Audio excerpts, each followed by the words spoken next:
હવે વાત સ્થાનિક સ્વરાજની ચૂંટણીની કરવી છે। ચૂંટણી માથે છે ને ઓપરેશન ડેડિયાપાડા એ ભારતીય જનતા પાર્ટીએ શરૂ કર્યું છે। નાયબ મુખ્યમંત્રી હર્ષ સંઘવીએ આજે સભા કરી, રોડ શો કર્યો અને શાનદાર રોડ શોમાં હજારોની સંખ્યામાં આદિવાસી લોકો અને સ્થાનિક લોકો ઉમટ્યા હતા। મતોને અંકે કરવા માટે સત્તા પક્ષનું આ મેગા પ્લાનિંગ છે। પ્રફુલ્લ વસાવા અને રાજ વસાવા આજે ભાજપમાં જોડાયા છે અને આ બધાની વચ્ચે આમ આદમી પાર્ટીમાંથી જેમણે ચૂંટણી લડી એવા મોટાભાગના નેતાઓ પણ આજે ભારતીય જનતા પાર્ટીના કાર્યક્રમમાં જોવા મળ્યા। આ ખૂબ મહત્વપૂર્ણ છે કારણ કે ચૂંટણીઓ માથે છે અને બધાની વચ્ચે જ્યારે હર્ષ સંઘવી જાય છે તો એ સીધી નજર છે 27 આદિવાસી વોટ બેંક પર। એ બેઠક છે ગુજરાત વિધાનસભાની, પરંતુ અત્યારે જે જિલ્લા અને તાલુકા પંચાયતની ચૂંટણીઓ આવે છે, હર્ષ સંઘવીની જવાબદારીઓ વધી ગઈ છે અને પોતાનો ચહેરો પણ સરકારના ચહેરા તરીકે હવે સામે છે। એ બધાની વચ્ચે વોટ બેંકને સાધવા માટે ખુદ હર્ષ સંઘવી મેદાનમાં છે। ચૈતર વસાવાના ગઢમાં હર્ષ સંઘવીનો રણટંકાર।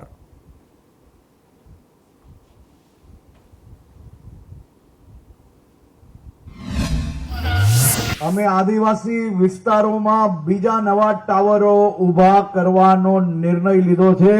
એટલે તમારા વિસ્તારમાં ઘણા એરિયા એવા છે કે જ્યાં નાના નાના ગામડાઓમાં 25, 50, 100 ઘર વસતા હશે, ત્યાં 3G ને 4G ચાલે ને ભાઈ, એવું લાવવાના છે। એટલે હવે નવું ગીત બનવાનું છે કે આપણા વિસ્તારમાં 3G બી ચાલે, 4G બી ચાલે ને ભાજપ જ ચાલે। આદિવાસી સમાજ અને ભારતીય જનતા પાર્ટી એ એક સિક્કાના બે પહેલું છે। આપણે સૌ લોકો સાથે મળીને આવનારા દિવસોમાં હજી વધુ મજબૂતાઈથી વિકાસની દિશામાં આગળ વધવા માટે તમે સૌ લોકો તૈયાર થઈ જાઓ।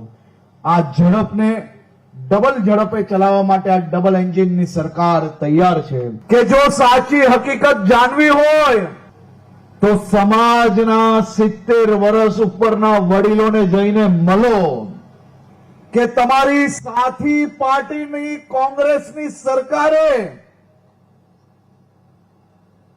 ગુજરાતના આદિવાસીઓ જોડે કેટલો અન્યાય કર્યો છે તે જાણવું હોય તો આજના 25 વર્ષની કે મારી ઉંમરના નોજવાનોને એનો અંદાજો ના જ હોય। તમારા મિત્ર આજકાલ જે મસીહા બન્યા છે એ ક્યારેક આવે તો એમને કહેજો કે ભાઈ તો આ 25 વર્ષના નોજવાનોને જેને ભૂતકાળનું શાસન જ નથી જોયું, તેને 2-5% મતની લાલચમાં તું ક્યાં એમને ગેરમાર્ગે દોરે છે। અને હર્ષ સંઘવીની આ મુલાકાત રાજનીતિમાં વાવાઝોડું લઈને આવી કારણ કે મનસુખ વસાવા વરસી રહ્યા છે। ટપોરીથી લઈને લુખ્ખા સુધીના શબ્દોનો પ્રયોગ થઈ રહ્યો છે અને બીજી બાજુ ચૈતર વસાવા કહે છે કે જો કોઈ સારા કામ કર્યા હોત તો આ વરઘોડા કાઢવાની જરૂર ન પડત।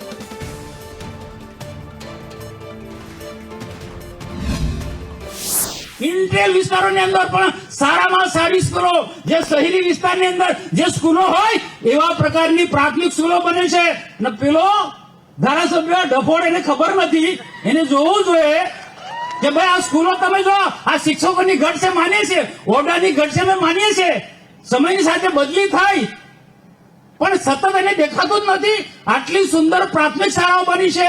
નર્મદા જિલ્લામાં 11,253 બાળકો કુપોષણથી પીડાય છે। એની નિવારણની વાત તમે કેમ નથી કરતા? નર્મદા ડેમ છે, એક બાજુ ઉકાઈ ડેમ છે, એનું પાણી ડેડિયાપાડા ના મળે એની વાત તમે કેમ નથી કરતા? અમારા ડેડિયાપાડા અને નર્મદા જિલ્લામાં 5,630 ખેડૂતોની જંગલ જમીનોના સનતો પેન્ડિંગ છે, એને આપવાની વાત તમે તે કેમ તમારી ભાષણમાં નહીં કરી? ત્યાં મનરેગામાં ખૂબ મોટું કૌભાંડ થયું અને લોકોને રોજગારી છેલ્લા 2 વર્ષથી નથી મળી। નર્મદા જિલ્લામાં એક જોબ કાર્ડ પર માત્ર 1 વર્ષમાં 18 દિવસની સરેરાશ રોજગારી મળી છે, તો એના માટેની વાત તમે તમારી સ્પીચમાં કેમ કરતા નથી? અને આ તરફ આમ આદમી પાર્ટીના ધારાસભ્ય ગોપાલ ઇટાલિયા કહી રહ્યા છે કે તમે અનાજ આપો છો એ બરાબર છે, પરંતુ અનાજની જગ્યાએ રૂપિયા આપો। જુનાગઢ અને રાજકોટમાં અનાજ આપવા મુદ્દે સરકારને કહ્યું છે। ગોપાલ ઇટાલિયાનું સીધું નિવેદન છે કે ગુજરાતમાં 35 લાખ લોકો સરકાર પર નિર્ભર છે અને 93,000 લોકોને અનાજ વેચવાનું કમિશન મળ્યું છે। અનાજ વેચવા પર 38,000નું કમિશન અપાય છે। રાજકોટમાં અને ખૂબ મોટો આંકડો છે કમિશન તરીકે ચૂકવાયો હોય એવું। ગોપાલ ઇટાલિયાએ શું કહ્યું છે એ સાંભળી લઈએ।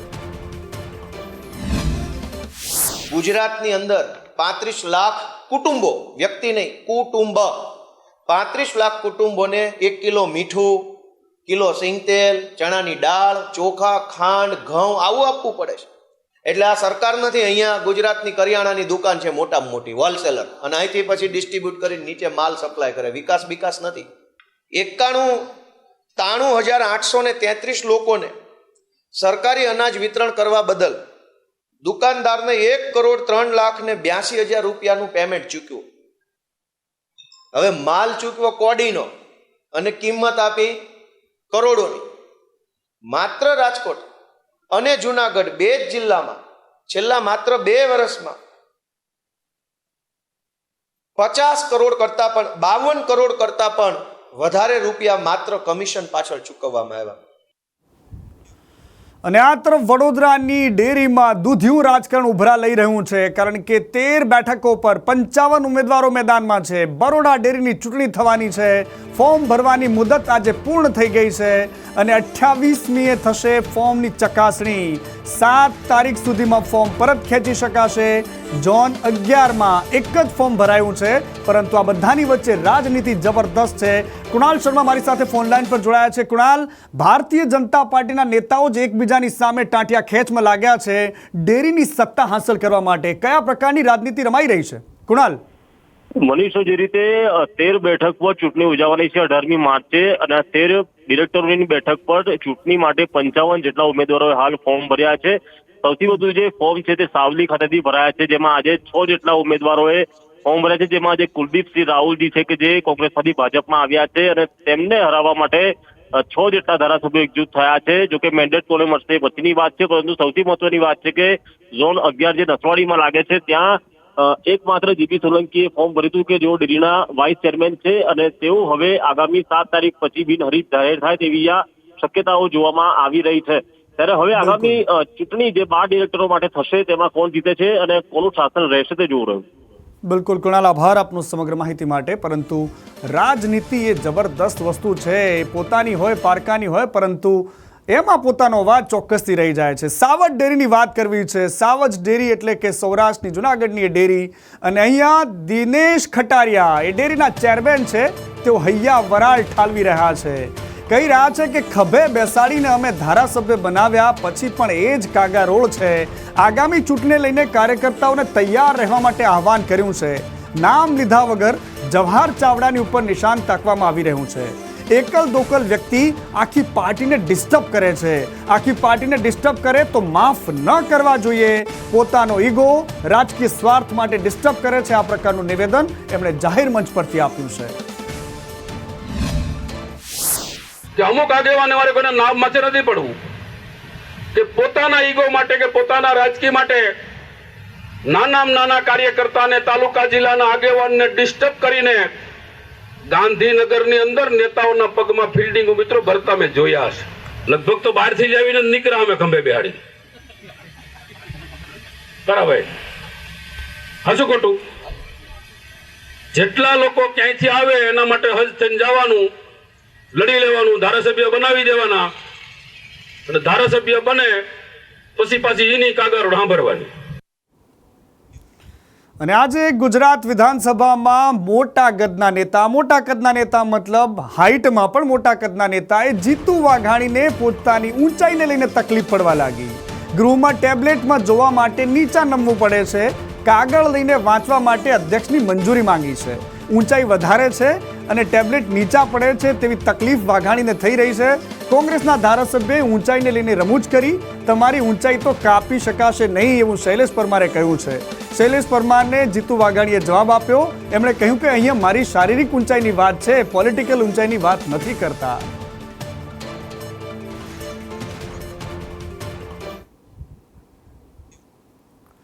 અને હવે વાત કરવી છે આંગણવાડીમાં મહિલાઓ કાર્યકર્તાઓ વિરોધ કરી રહી છે. બનાસકાંઠા સહિતના રાજ્યભરના અનેક જિલ્લાઓમાં છેલ્લા કેટલાય દિવસોથી વિરોધની વંટોળ છે. 4 દિવસથી હડતાલ પર છે, પોતાની પડતર માંગણીઓને લઈને કામથી અળગારીને વિરોધ થઈ રહ્યો છે, સરકારની સામે બાયો ચડાવી છે। જ્યાં સુધી પોતાની માંગ નહીં સંતોષાય ત્યાં સુધી અચોક્કસ મુદ્દતની હડતાલ ચાલુ રાખવાની ચીમકી આપી છે। સરકાર પાસેથી જવાબ માંગવામાં આવી રહ્યો છે। પાલનપુર જિલ્લા પંચાયત કચેરી સહિત વિવિધ તાલુકા મથકોએ આંગણવાડીની બહેનો, તેડાગરની બહેનો પણ વિરોધ કરી રહી છે। અમારે આ 3 દિવસ 4 દિવસથી અમે હડતાલ પર છીએ। અમારે સરકારશ્રીને એટલું કહેવા માગીએ છીએ કે જો કાર્યકર બહેનોને 10,000 પગાર છે, એમને પણ બહુ કામ કર્યું હોય છે, એમને એમના છોકરાને કે ઘરને કોઈને સંભાળી શકતા નથી। અમે 9:30 થી 3:30 વાગ્યા સુધી અમારી ફરજ અમે બજાવીએ છીએ, તો અમારો પગાર તેડાગરનો 5,000 છે। હવે 5,000માં અમારું ઘર ચલાવવું કે અમારે બાળકોની ફી ભરવી, આ આટલા પગારમાં કશું ચાલે એમ નથી। અને ઉપરથી બહેનોને ટોર્ચર કરે છે, ઓનલાઈન કામગીરી આપે છે, એપ્લિકેશનો વધારે છે। આખો દિવસ જ્યારે બેન કાર્યકર બેન આંગણવાડીમાં આવે છે ત્યારથી લઈને તે મોબાઈલ લઈને બેસે। અમે નાસ્તો બનાવીએ, છોકરાઓને સંભાળીએ, વાલીઓ એમ કે તમે છોકરાઓને ભણાવશો ક્યારે? બેન તો આખો દિવસ મોબાઈલ લઈને જ બેસી રહે છે। અમારી જે માંગો છે એ જ્યાં સુધી પૂરી નહીં થાય ત્યાં સુધી અમે અમારી હડતાલ સમેટીશું નહીં, કારણ કે અમને કામનું ભારણ ખૂબ છે અને કામનું ભારણ હોવાથી અમારી બહેનો જે આંગણવાડીનો મેઇન હેતુ છે કે બાળકને પોષણ આપે અને શિક્ષણ આપે, એ હેતુ જળવાતો નથી। અમારી માગણીઓ સ્વીકારો, નહીંતર પછી આમ તો તમે નારી સશક્તિકરણની વાતો કરો છો, પણ આ નારીઓની સામે તો જુઓ। એટલા માટે અમે એમ કહીએ છીએ કે અમે અમારા હક માટે લડીશું અને અમારી માંગણીઓ પૂરી નહીં થાય ત્યાં સુધી અમે આવી રીતે લડતા જ રહીશું અને અમારી હડતાલ ચાલુ રાખીશું। બાળક પોતાના શિક્ષણનું પહેલું પગથિયું એ આંગણવાડીથી ભરે છે અને એ જ આંગણવાડીમાં કેટલાય દિવસોથી વ્યવસ્થા ડિસ્ટર્બ થઈ ચૂકી છે। મહિલા અને બાળ વિકાસ મંત્રી છે મનીષાબેન વકીલ, જેમને પૂછવામાં આવ્યું તેમણે કહ્યું છે કે પગાર સુધારનો મુદ્દો છે, અમને ધ્યાનમાં છે આ બાબત, પરંતુ આ મામલો અત્યારે કોર્ટમાં ચાલી રહ્યો છે, એમાં કશું જ ન કરી શકીએ અમે। આપે જે વાત મૂકી છે આંગણવાડી બહેનો માટેની અને એમને જે પગારના સુધારાની વાત મૂકી છે, મને લાગે છે આ પ્લેટફોર્મ નથી કે હું ડિસ્કસ કરી શકું, કેમ કે ઓલરેડી સબજુડાઇઝ મેટર છે। અને આ તરફ રાજકોટના જંગલેશ્વરમાં મેગા ડિમોલિશન થયું, પૂર્ણ થઈ ગયું છે। લગભગ તમામ જમીનને હવે સાફ કરી દેવામાં આવી છે। આજી નદીના કાંઠે પ્રોટેક્શન દિવાલ બનાવવાની વિચારણા ચાલી રહી છે। રિવરફ્રન્ટ માટે પણ પ્રથમ તબક્કાની કામગીરી માટે વિચારણા થઈ રહી છે। રિવરફ્રન્ટ બનવાનો છે, એના માટે આજી નદીનો કાંઠો દબાણ મુક્ત થવો જરૂરી હતો અને એટલા જ માટે પ્રથમ તબક્કે આરએમસી દ્વારા દબાણ દૂર કરવામાં આવ્યા છે। રિવરફ્રન્ટ માટે 200 કરોડ રૂપિયાની ગ્રાન્ટ સરકારે ફાળવેલી છે।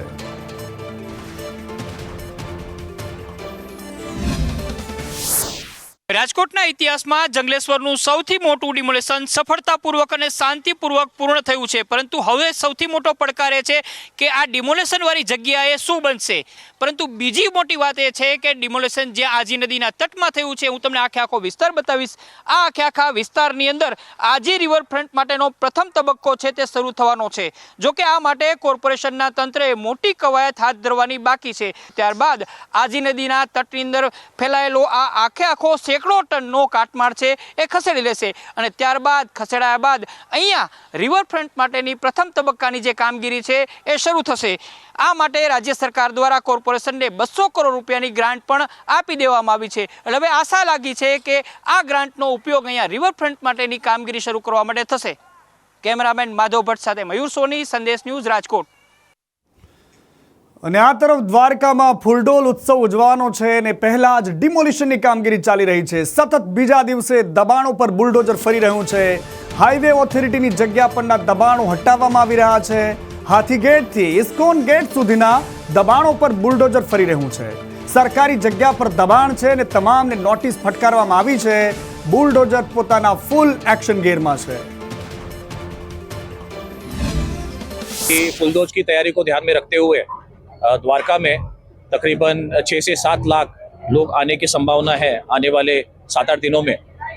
और काफ़ी जगह के ऊपर जो सरकारी ज़मीन है या नगर पालिका की ज़मीन है वहाँ पर एक गलत तरीके से एनक्रोचमेंट हुआ है और लोगों की सहूलियत को और लोगों की सुरक्षा को ध्यान में रखते हुए द्वारका में आज और कल ये एक डिमोलिशन ड्राइव हम कंडक्ट कर रहे हैं। અને આ તરફ ડ્રગ્સને લઈને હર્ષ સંઘવીએ એક ટ્વીટ કર્યું. એમણે કહ્યું કે જે પણ ડ્રગ્સ માફિયાઓ છે એમના ઘર પર બુલડોઝર ફરે છે, એમના ધંધા પર બુલડોઝર ફરે છે અને એ જગ્યા પર પોલીસ સ્ટેશન બને છે. તો બીજી બાજુ કોંગ્રેસના ધારાસભ્ય વિમલ ચુડાસમાએ કહ્યું કે કોંગ્રેસ વિરોધ કરે છે તો તરત મેસેજ મળી જાય છે, પરંતુ ગુજરાતમાં ડ્રગ્સ આવે છે તો શું તમને મેસેજ નહીં મળતા હોય? કચ્છના જે આંકડા આપ્યા ને એમાંનું એક આંકડો હું તમને આપવા માંગુ છું કે જે ડ્રગ્સ જે ઘરમાંથી બરામદ થયું એ ઘર પર દાદાનું બુલડોઝર ચાલ્યું, પોલીસ સ્ટેશન બન્યું અને 2-3 દિવસમાં હું એનું લોકાર્પણ કરવા જવાનો છું. તમે બી મારી જોડે જોડાજો. બરાબર છે. ગુજરાત એ પહેલું એવું રાજ્ય છે જેને ઓડિશાની અંદર માનનીય અધ્યક્ષશ્રી સૌથી મોટો ડ્રગ્સનો એટલે કે ગાંજાનો વેપારી જે પાંડી બ્રધર્સ તરીકે ઓળખાય છે. ગુજરાત સ્પષ્ટ રીતે કહેવાનું કે જ્યારે સમગ્ર ગુજરાતમાં એક પણ જગ્યાએ એક પણ ચપટી ડ્રગ્સ ન મળે ત્યારે સમગ્ર ગુજરાત સેફ ગણાય અને પોલીસ ધારે, અધિકારીઓ ધારે તો એમની પાસે આઈબીની માહિતી પણ હોય છે, પોલીસ તંત્ર હોય છે. તો કોંગ્રેસ પાર્ટી કંઈ પણ કાર્યક્રમ કરતી હોય તો આઈબીવાળા એક એક પોસ્ટ એક વસ્તુ મૂકે છે અને પોલીસ ધારે, તંત્ર ધારે તો પોલીસ તંત્ર ધારે તો પોલીસ. વાત કરવી છે એમપી, એમએલએ કે પછી કોઈ પણ ચૂંટાયેલા પદાધિકારીઓ કે જેમના પ્રોટોકોલને લઈને ગેટ દ્વારા એક પરિપત્ર બહાર પાડવામાં આવ્યો છે. પ્રોટોકોલ માટે સામાન્ય વહીવટી વિભાગે પરિપત્ર બહાર પાડ્યો. મંત્રીઓને જિલ્લા પ્રવાસમાં ગરિમાપૂર્ણ આવકાર આપો, જિલ્લા પ્રભારીને સંકલનમાં રાખીને કાર્યક્રમ કરો, જનપ્રતિનિધિઓને રાહ જોડાવ્યા વગર મુલાકાત આપો, આ પ્રકારની વાત કહી દેવામાં આવી છે. કે દર 4 મહિને ગુજરાતના સામાન્ય વહીવટ વિભાગના અધિકારીઓ એક પરિપત્ર બહાર પાડે કે ભાઈ ધારાસભ્યોના પ્રોટોકોલનું પાલન કરવું. મને એમ લાગે છે કે દર 4 મહિને આવો પત્ર કેમ બહાર પાડવો પડે? હજુ હમણાં થોડાક મહિના પહેલાં જ મુખ્યમંત્રીશ્રીએ પરિપત્ર બહાર પાડ્યો હતો કે દરેક અધિકારીઓએ ધારાસભ્યોના ફોન ઉઠાવવા. પછી પાછો અત્યારે હમણાં બહાર પાડ્યો. હવે બીજા 6 મહિના, આ તો જાહેરનામા જેવું થઈ ગયું કે 3-6 મહિને ફરજિયાત બહાર પડી જાય છે અને કોઈ માનતું તો છે નહીં. મને એમ લાગે છે કે હવે એક એવો પરિપત્ર બહાર પાડવો જોઈએ કે અમારી આખી સરકાર રાજીનામું આપે છે કેમ કે અમારા અધિકારીઓ સામે અમારું કાંઈ ઉપજતું નથી. હું તો કાગળિયા લખી થાકી, અધિકારી તારા મનમાં નથી, માટે હવે અમે તમારેથી નારાજ થઈને આખી સરકાર રાજીનામું આપે છે એવી એક જાહેરાત કરી દે એટલે ઘીના ઠામમાં ઘી, તેલના ઠામમાં તેલ પડી જાય. રોજ ઉઠીને શું કકળાટ કરવાનો?